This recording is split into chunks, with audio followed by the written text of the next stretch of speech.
Welcome back. This is part 2 of culture scans using Hofstede's 6 dimensions framework. And now we're going to look at a case where a German brand is scanning a potential Vietnamese partner and getting ready for their first negotiation. So let's take a look at our European and Vietnamese friends and see how they're going to use this tool.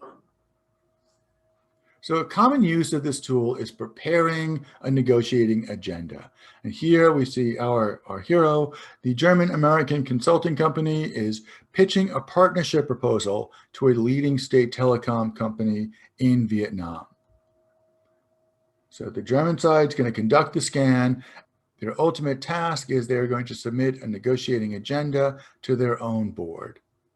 They also know that they need connections and contacts in Vietnam, so they need to get this relationship rolling.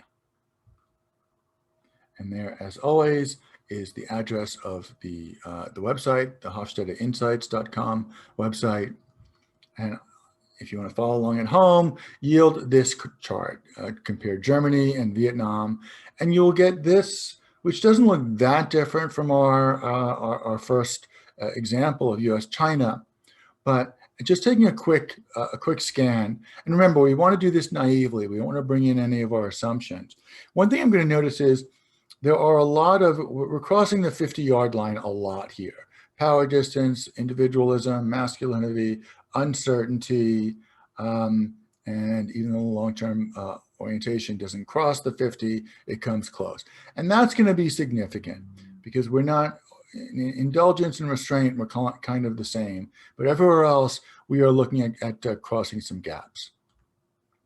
So that's the first observation. We've got some big gaps. Second, we're coming in with no judgments or preconceived ideas yet. We're not predicting behavior. We're identifying values and priorities. Remember, we are preparing for the meeting. We are not trying to imagine what they're going to be like. So as we start our scan, this is the first pattern we come across. This is the collectivist versus the individualist scan. And we see this a lot. The highly collectivist and comfortable with inequality type is very common in Asia, very common in Latin America, in Eastern Europe, and in Middle East. You run into this a lot, where they are collectivist, but they're also comfortable with a high PDI, a high power distribution index. The US, Australia, and Northern Europe, we are much more independent and we are much more skeptical of other people's power structures. So what do we do in this situation? Collectivists like to build the relationship first. And if you are an outsider and you, like the German side, and you want to break into this highly collectivist, but very power distant group of decision makers, then you've got to start by building that relationship. Individualists, the Germans down here with the high individualism and the low power distance, the high equality, the high equity view, we tend to feel that we're technocrats and that the right answer and the good solution should earn respect and should earn inclusion, but it does not. And that's our issue. It's our fault. All right? It's not our fault, but it is our problem. So the answer here is the German side should begin by building the relationship. Don't over-advise. Don't solve the other counterparty's culture, which we tend to do when it comes from the United States or Northern Europe. We solve their culture a lot. We shouldn't do that. We should join and make use of established channels and institutions. Me, at my age, I tend to use things like the American Chamber of Commerce, happy hours, and the events from the different chambers of commerce. If you're younger, you might want to use different sets of institutions and channels, but they're there. Just use your online sources to find out what the other expats are doing, and you'll meet plenty of counterparties who are interested in building relationships. And build relations by asking questions about how to succeed in Vietnam. If the high PDI types are going to see themselves as the host or the father figure, and you can't fight that. You've got to play into that. Next are the conflict triggers, the masculine versus feminine, or the uncertainty avoidance. And both of these are kind of ringing bells for us. Both are crossing the 50-yard line, and that's usually not a good sign. So masculinity is that live to work persona, and that's a virtue in Germany more than it would be in Vietnam. In Vietnam, they're going to be a little bit more relaxed about the requirements of the job and about a lot of other things, including timetables. And this may make the German side unintentionally aggressive and unintentionally hostile as they struggle to make those deadlines and timetables. So what to do? Conflict avoidance is your responsibility. If you're on the stressy side of things, then avoiding conflict is on you. And it's not as easy as you might think, because the other side is sensitive to what you consider to be normally aggressive attention to detail. They will consider psychotic and aggressive.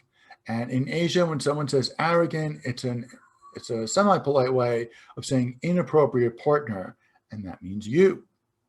So if you're on the side that likes timetables and deadlines, then it's up to you to build better deals and improve your relationship building techniques. So the answer here, make timing and schedules a key issue that you start solving with the counterparty early as a shared challenge. You don't just say, oh, I've got this timetable we've got to follow. So you start with, look, I've got to get this boat, the boat with these finished goods has to be in, the US or the European port by October to make our Christmas sales. And then you work backwards together. But rest assured, no matter how diplomatic you are, getting compliant to your deadlines is going to cost you. And the sooner you get okay with that, the more cooperative you will appear. And finally, the attitude towards time is not universal. We brought up timetables a lot, but let's talk about two ways that time can be broken down: LTO and indulgence versus restraint. This is two different views of time. The first one, the LTO, is modern versus pragmatic. This has to do with generations. This is not the way my father did it, so it's not the way I'm going to do it. Or so would say someone who has a low LTO. Neither of these do. This is one where we sort of dodged a bullet. If the US side would be extremely low here. And indulgence and restraint, usually it's a triple hire for conflict, but in this case, not so much. So the Germans and the Vietnamese side sort of dodged a bullet because usually these are areas where there's a lot of conflict, especially when the Americans are involved, because Americans have really, really low LTOs, which makes us not very pragmatic, and really, really high indulgence, which means we want the payoff to come immediately. So how are we going to handle this? So what's the German side going to do? Well, they're going to be more relaxed about deadlines and more relaxed about timing than usual. And they're going to have discussions about technology and IP issues, which can be flashpoints for conflict. Instead, we're going to bring that in early and start discussing these sensitive issues during the relationship build. When timing is a big difference, it's the tense side that has to take it easy. So we know that the German engineers tend to take a very hard line on deadlines and timetables. It would be up to them to build this in to the negotiating and to the relationship. In our case, we're using the Hofstede dimensions framework to pick variables that are going to help to influence the other side to be a good partner of ours. In this case, it's a service, so we're looking for a self-reinforcing partnership. And we're going to pick variables and offer things that are relatively cheap for us to offer, but the Vietnamese side may consider to be very, very valuable. So we may offer to introduce them to other technology partners from Germany, or create a research and development unit in Vietnam with our engineers and their engineers.